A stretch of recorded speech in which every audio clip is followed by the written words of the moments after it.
세계 곳곳에 톡톡 튀는 소식들을 전해드리는 지구촌 톡톡입니다. 여행 산업의 활성화로 일부 유명 관광지는 과잉 관광의 후유증을 앓고 있는데요. 일본 후지산으로 가는 길목에도 인증샷 성지로 불리는 곳이 있다고 합니다. 많은 인파가 몰리는 데다 매너 없는 관광객들로 인해 당국이 큰 결단을 내렸다고 하는데요. 어떤 내용인지 지구촌 이모저모에서 살펴보시죠. 지금 보시는 이 사진 너무나 멋지죠? 일본 후지산을 배경으로 멋진 인증사진을 남길 수 있는 곳으로 유명해진 한 편의점입니다. 아침 저녁 가리지 않고 많은 인파가 몰리고 있다고 하는데요. I noticed today that Mount Fuji's not even in the view and people are still taking pictures. So that's the power of social media, I think. 그런데 이 마을 사람들은 교통 법규를 지키지 않는 건 물론이고 쓰레기 무단 투기 등 매너 없는 관광객들 때문에 힘들다고 호소합니다. マナーさえ守っていただければ河口湖は観光でね成り立っている町ですからたくさんのお客様が来てくださることはすごく大歓迎町自体も歓迎していると思うんですけれどもちょっとマナーがちょっと気になるところがたくさんあって 당국은 경고 표지판과 경비원을 배치하긴 했지만 상황이 나아지지 않자 결국 특단의 대책으로 가림막 설치 공사를 진행하고 있습니다. 가로 20m, 세로 2.5m 크기의 가림막이 생기면 후지산을 배경으로 인증샷을 찍을 수 없을 것으로 예상되는데요. 관광객들은 불만을 나타냈습니다. But probably if it is just about road safety, building barriers, kind of, but a wall to avoid pictures, I don't think it's the right solution. 아름다운 자연 경관 모두가 마음껏 감상하고 누릴 수 있게 매너 있는 자세 부탁드릴게요. 지난해 8월 러시아에서 태어나 국민 판다로 성장하고 있는 카튜샤입니다. 그동안 건강과 안전상의 이유로 관람객에게 공개되지 않고 있었지만 이번에 처음 공개됐습니다. 러시아 국민들 그동안 얼마나 보고 싶었을까요? 사진에 담기 바쁜 모습이죠. Очень миленькая, хорошенькая. Правда, спит и мордочку не видно. С удовольствием пришли посмотреть на нее. 아직은 많은 관심이 어색하고 적응이 필요할 텐데요. 동물원에 따르면 이번 외부 울타리 공개는 카튜샤에게 중요한 발달 단계로 건강하게 잘 자라고 있다고 합니다. 앞으로 많은 사랑으로 더 행복하게 성장하길 바랄게요. 지금까지 지구촌 이모저모였습니다. 고양이는 안전한 피난처를 찾아서 또는 호기심 때문에 박스에 들어가는 걸 좋아하는데요. 미국에서 반품 상자에 실려 배송됐던 고양이가 일주일 만에 주인과 재회했다고 합니다. 지구촌 소식에서 확인해 보시죠. Hi. Here, baby. It's mommy. Okay. 미국 유타주에 사는 캐리 클라크 씨와 반려묘 걸리나의 눈물의 재회 장면입니다. 클라크 씨는 걸리나를 잃고 일주일 동안 정신없는 나날을 보냈습니다. 동네에 전단지를 붙이는 건 물론이고 SNS에 게시글까지 공유하며 걸리나를 찾기 위해 안간힘을 쏟았는데요.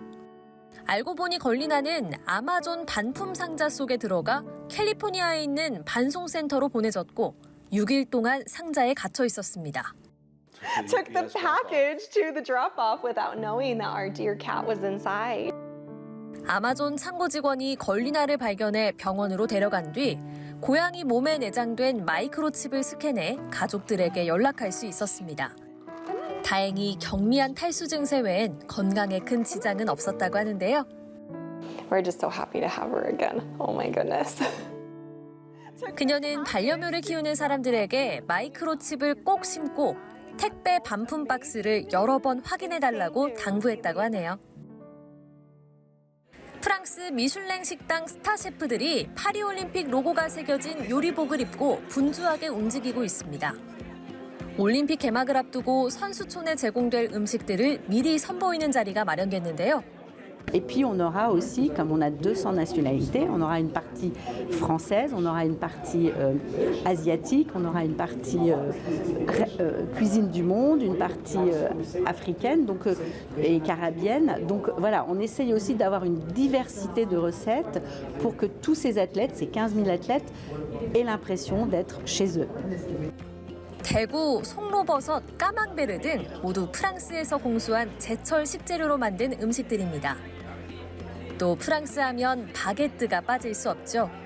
직접 구운 빵도 따끈따끈할 때 선수촌에 제공한다고 하는데요.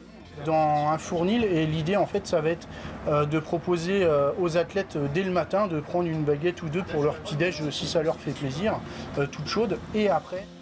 파리올림픽에 국가대표로 출전하는 선수들, 미식의 나라 프랑스에서 먹을 것에 대한 걱정은 없어 보이죠. 지금까지 지구촌 소식이었습니다. 미국 10대들 사이에서 버스 위에 올라타 인증샷을 남기는 버스 서핑이 SNS에서 유행해 문제로 떠오르고 있습니다. 일본에서는 영화 고질라 탄생 70주년을 기념해 대형 상영회가 열렸다고 하는데요. 지구촌 현장 포착에서 만나보시죠. 예, 이곳은 미국 뉴욕거리입니다. 그리고 지금 이 영상 누워서 촬영한 것으로 추정되고 있는데요. 그런데 이곳은 다름 아닌 달리는 버스 위입니다. 이 위험천만한 상황에 버스 지붕 위를 뛰어다니며 전기줄도 아찔하게 통과합니다. 이런 것들 10대 청소년들은 이른바 버스 서핑이라고 부르며 SNS에 인증샷을 공유하기 위해 이렇게 무모한 행동을 감행한다고 하는데요. 그 이전엔 지하철에 올라타는 지하철 서핑이 유행해서 지난해 최소 5명의 10대가 목숨을 잃기도 했습니다. 뉴욕시는 이런 위험성을 경고하는 광고와 공익 캠페인을 더 강화할 예정이라고 합니다. 일본 도쿄 도청에 거대한 고질라가 나타났습니다. 영화 고질라 탄생 70주년을 기념해 빔 프로젝터를 사용해 외벽을 비추는 프로젝션 매핑 형식의 고질라가 상영됐는데요. 도쿄의 랜드마크를 배경으로 한 고질라의 등장, 다들 우와 감탄을 자아냅니다. すごいですね。素晴らしいですね。こういう催し物をやること自体がやっぱり結構活気になるんじゃないかと思って、とても東京都すごいなと思います。 야, 이 영상이 펼쳐지는 스크린의 크기가요 무려 높이 127m 혹은요 110m입니다. 프로젝션 매핑으로는 세계 최대 규모고요. 기네스북 기록으로도 인정받았습니다. 이탈리아 북부 알프스 사막지대에 있는 브릭센 마을입니다. 오래된 수도원의 도시로 이곳에서 물과 조명을 이용한 워터라이트 페스티벌이 열렸습니다. 곳곳에 인상적인 예술 작품들이 많이 설치됐는데 이번 축제의 핵심은 기후 변화에 대한 관심입니다. 자, 이 작품 얼음이 녹아 물로 떨어지는 것 같죠. 바로 현재 지구 온난화 등으로 인해 빙하가 녹고 있다는 메시지를 표현한 거라고 하네요. My personal opinion about losing the glaciers is losing something which might never ever come again in this world. 그냥 아름다운 작품을 감상하기보다 앞으로 우리가 뭘 해야 할까라는 질문을 던지게 만듭니다. 지금까지 지구촌 현장 포착이었습니다. 중국에서 여성들이 소비를 줄이려고 온라인에서 낯선 사람과 임시 친구를 맺는 문화가 확산하고 있다고 영국 BBC 방송이 보도했습니다. 네, 보도에 따르면 중국에서는 절약 다찌라는 해시태그가 크게 유행하고 있는데 다찌는 중국 젊은 층 사이에서 유행하는 새로운 사회 교류 방식입니다.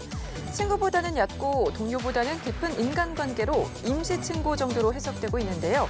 절약 다찌는 주로 20에서 40대 여성들이 온라인 그룹에 모여 자신들의 예산과 지출을 공유해 서로의 충동 구매를 막아주기도 합니다.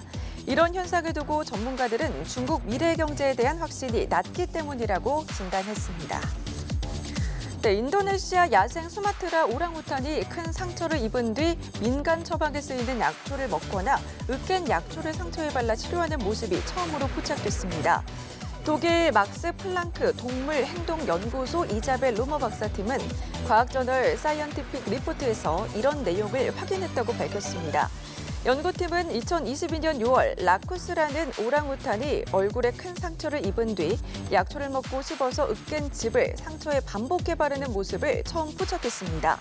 이는 야생동물이 약효가 있는 식물을 이용해 상처를 치료하는 행동에 대한 첫 보고라며 약초를 이용한 적극적인 치료 행동이 인간과 유인원의 공통 조상에서 비롯됐을 가능성을 시사하는 것이라고 연구팀은 말했습니다. 네, 프랑스 정부가 13세 미만 어린이의 스마트폰 사용 자체를 금지하는 이 방안을 검토하고 있다고 영국 매체들이 보도했습니다. 보도에 따르면 어린이 스마트폰 사용 제한 지침과 관련한 연구 용역을 위탁받은 전문가들은 관련 보고서를 최근 프랑스 엘리제궁에 제출했습니다. 보고서는 3세 미만 영유아의 경우 TV를 포함한 영상 시청을 전면 금지하고 11세부터 휴대전화 사용, 13세부터 인터넷 접속을 허용하라고 권고했습니다. 소셜미디어 사용은 15세부터 허용하되 윤리적인 이 소셜미디어로 한정해야 한다고 권장했습니다. 틱톡이나 인스타그램 등은 윤리적인 소셜미디어에서 제외되며 만 18세가 되면 접촉할 수 있게 해야 한다고 주장했는데요. 전문가들은 스마트 기기의 화면이 어린이들의 시력과 신진대사, 지능, 집중력, 인지 과정 측면에서 부정적인 영향을 미친다고 지적했습니다. 미국 영화산업의 정수를 보존하고 전시하는 아카데미 영화박물관이 한국 배우 윤여정을 특별 조명하는 회고전을 엽니다. 아카데미 영화박물관은 윤여정의 이 반백년 연기 생활을 조명하는 이 상영 프로그램 윤여정을 오는 17일부터 25일까지 9일간 연다고 밝혔습니다. 이번 회고전에서는 윤여정이 한국인 최초로 아카데미 여우조연상을 받은 작품 미나리를 시작으로 데뷔작 화녀, 개춘할망, 하녀, 바람난 가족 등 8편을 상영합니다. 윤여정도 17일과 18일 이틀간 직접 아카데미 영화박물관을 찾아 현재 관광객을 만날 예정인데요. 이 아카데미 영화박물관은 한국 영화사에서 대체할 수 없는 독보적인 배우 윤여정의 회고전을 통해서 50여 년 동안 그녀가 빚어낸 놀라운 작품들을 기념하는 시리즈를 선보이게 돼서 영광이라고 밝혔습니다.